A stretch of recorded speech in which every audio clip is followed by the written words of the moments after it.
మహాభారత అనుశాసనిక పర్వంలో పార్వతీ దేవి ఒకరోజు శివుని ఇలా అడిగిందంట, స్వామి శుభ్రమైన కైలాసం ఉండగా, ఇంత మంచి ఐశ్వర్యం ఉండగా, చింతామణి గృహం ఉండగా ఎందుకు ఆ శ్మశానంలో ఉంటున్నారని అడిగితే శివుడు చెప్పాడంట, పార్వతి బతుకున్నన్నాళ్ళు నావాలని అక్కడిక్కడ వెళ్తారు,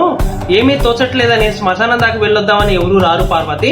నేను అంతవాడిని అంటాడు, నేను పొడుగ్గా ఉన్నానంటాడు, నేను తెల్లగా ఉన్నానంటాడు, నేను అధికారిని అంటాడు, నా దగ్గర డబ్బు ఉందంటాడు, నేను ఉపన్యాసాలు చెప్పగలనంటాడు, అన్ని ఉన్నాయనుకున్న వాడి నుంచి ఊపిరిపోతే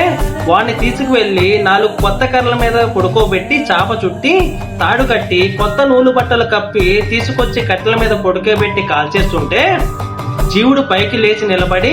బుర్ర పగిలిపోయిన తర్వాత వచ్చిన కొడుకు కూడా స్నానం చేసి వెళ్ళిపోతుంటే చీకటి పడిపోయిందని, అయ్య బాబాయ్ చుట్టూ ఉగ్రభూతాలు నా వాళ్ళు అనుకున్న వాళ్ళు కూడా నన్ను వదిలేసి వెళ్ళిపోయారని ఒక్కడే కూర్చుని ఏడుస్తుంటే నేనున్నానని చెప్పడానికి నేను కూడా లేకపోతే చచ్చిన వాడు 1000 మార్లు చచ్చిపోతాడు పార్వతి, అందుకే నేను అక్కడ ఉంటానని చెప్పాడంట.